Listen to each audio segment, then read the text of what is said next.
Greetings. Thank you for joining us for this third iteration of the South-to-South Solidarity Dialogue. I'm in the heart of Nairobi, and unfortunately we have to shift our gears a little bit given some of the unrest that is emerging a day after the Saba protests. I think what's important is sort of sharing some of the different perspectives of activism, and I'm very privileged to have Rian and San with me. And I'm just going to ask you to briefly introduce yourselves whilst letting us know why it's important to have art in activism. Rian? Thank you so much, Dumi. I'm Rian, an activist, and also I'm the executive director for Mirror Arts, which is a queer artist collective working with artists from Dandora and its environs. Why art is important in advancing activism? I'll say it gives a different perspective. It operates and acts as a mirror. It also brings the feelings into things and somewhat shields a lot of very hard, and especially for queer artists or for queer communities or queer activism, it will shield the conversation and bring another perspective. Softens, that's the word that I would use. So it will allow having difficult conversations. It will unearth certain uncomfortable truths and really essentially strengthen expression, right? Yes. San? Hello. Hi. My name is San, and I am a burlesque queen. And I would say that burlesque sits at a position where sexuality, sensuality, and satire sort of merge, where we talk about these taboo topics and we use theater, we use dance, we use exaggeration to kind of like talk about the things that are happening in the community, but in a way that it doesn't like necessarily go like all ham. Like right now in our country, you can see why things are happening. The Saba happened, and also the other mandamanos that have happened is that people have gone directly to, this is what we want, this is what, and which is amazing and beautiful. And art also brings in the other aspect of, hey, we can also talk about these things in a way that, you know, keeps us safe. And at the same time, we have addressed these issues, and there's also joy within it as we are addressing this. And when we're talking about reclaiming our body, you talk about how heteronormative and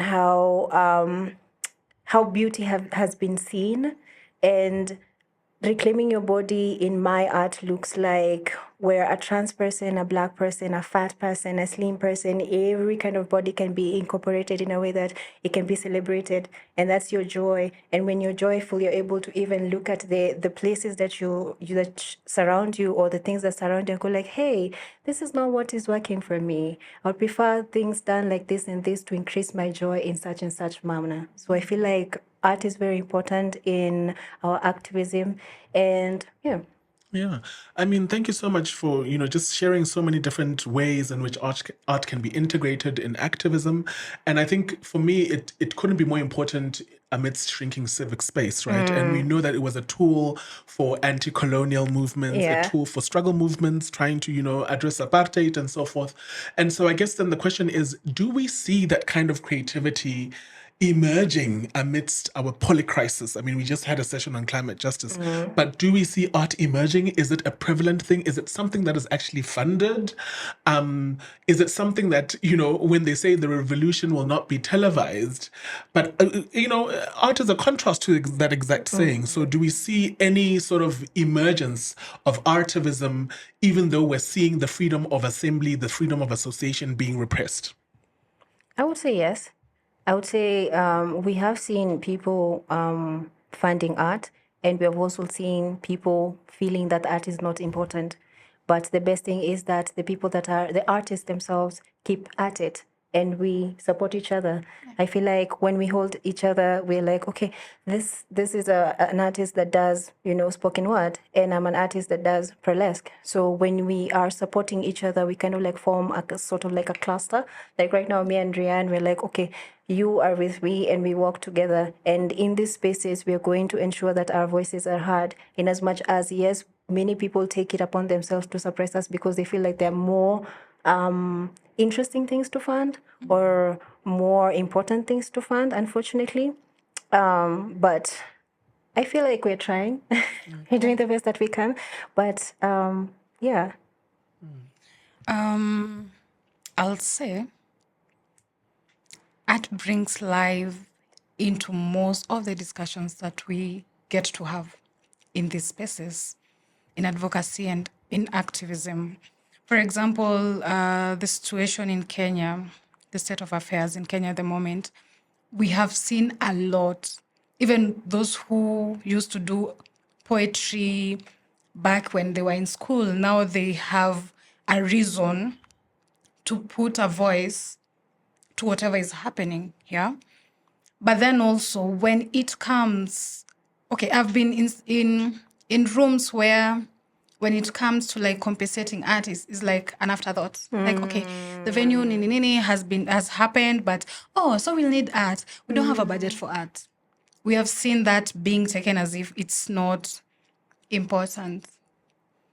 But this is what I would like to say. Art is everything that we do. Is that person, that keynote speaker that will be speaking? Is how that facilitator will be presenting themselves. And it's through art that you get to like engage the audience that you are getting to have. So we cannot afford to not like give it the importance it requires and it needs and it demands for things to manage to move. You will say that you just need art maybe in something because it's like for entertainment.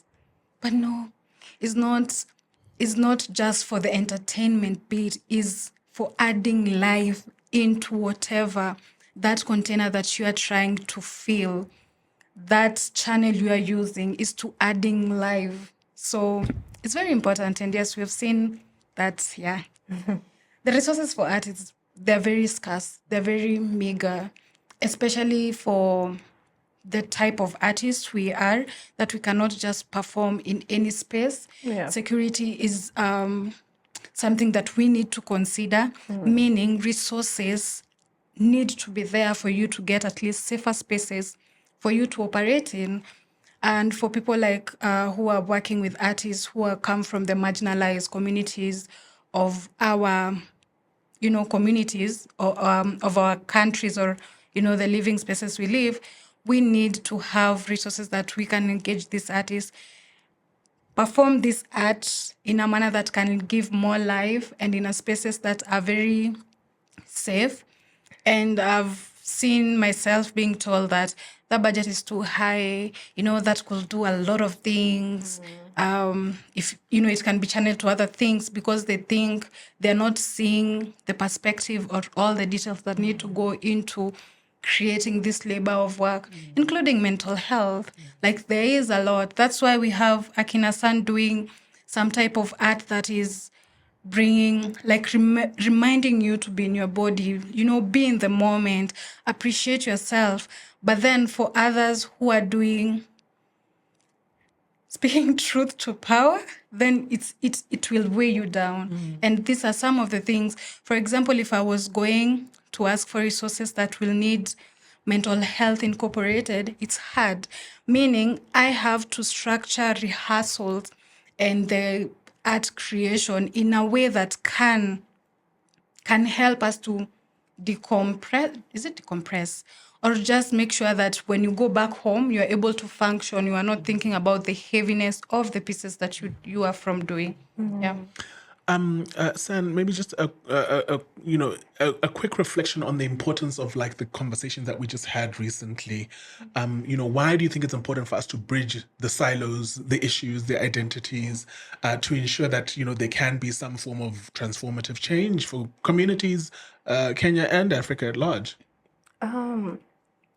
From where I stand as a burlesque artist who advocates for experiential therapy, I feel it's important because right now you can see where the country is at. They're bagging on us being silent. They're bagging on us being quiet. They're bagging on us being tired, right?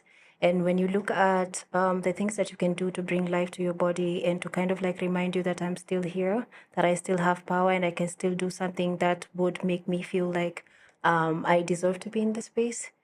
And I feel as a community as large, we should hold each other.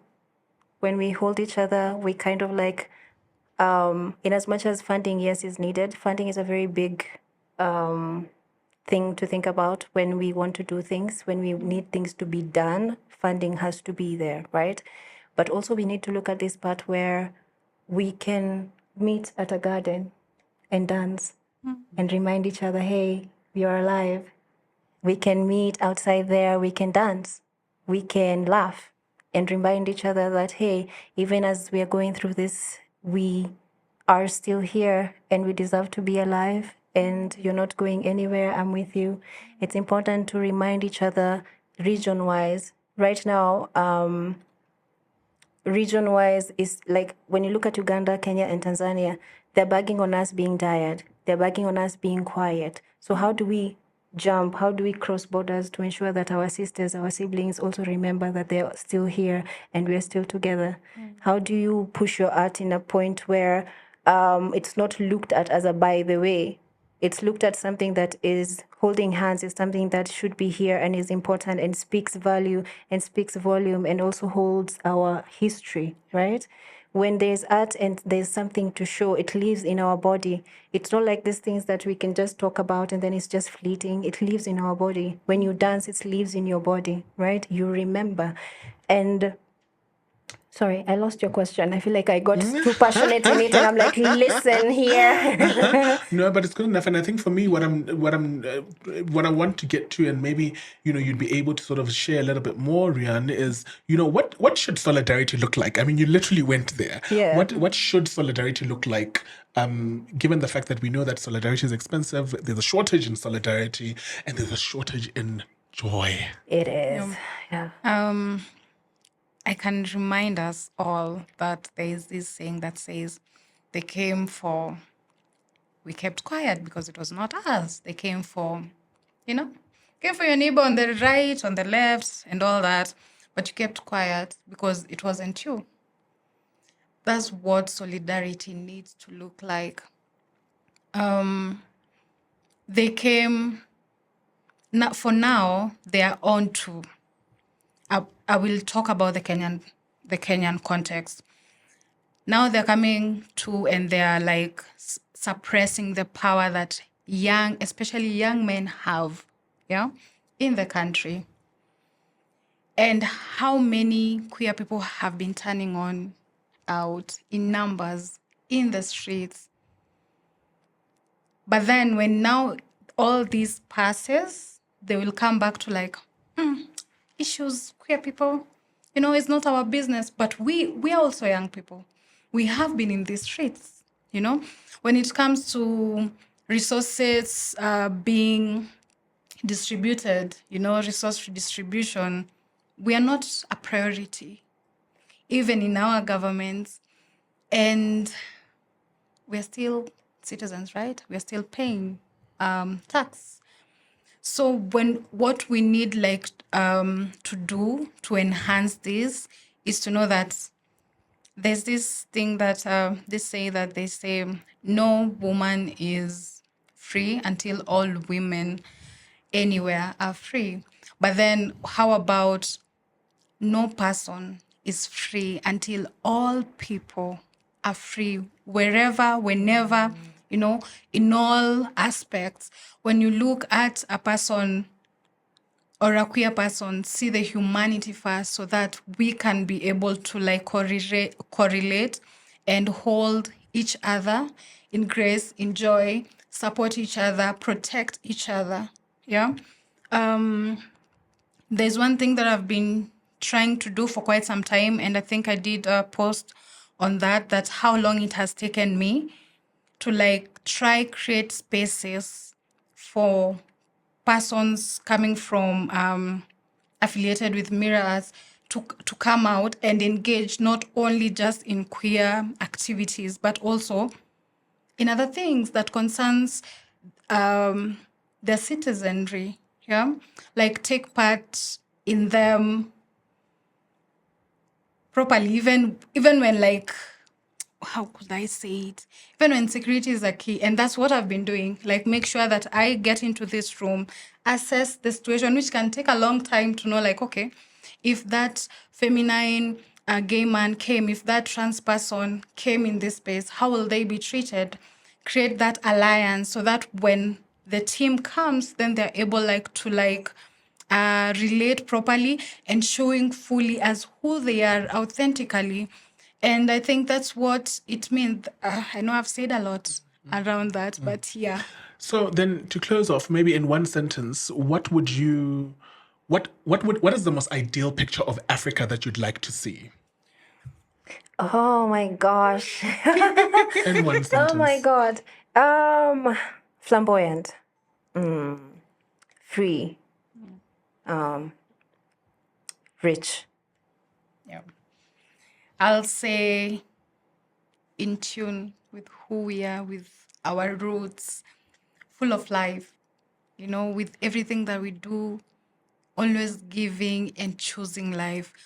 I will say the word will be choosing life in all its aspects and ways. Yeah. Even though that was a very long sentence. Nonetheless, thank you so much. I think it's very important. We've just captured the tapestry of what art can look like in the context of activism, how we can strengthen civic space amidst a polycrisis, and how we can extend solidarity, particularly within a region that has shared experiences, if not worse in some other contexts. That being said, thank you so much for joining us. Looking forward to the last iteration of our South to South Solidarity Dialogue.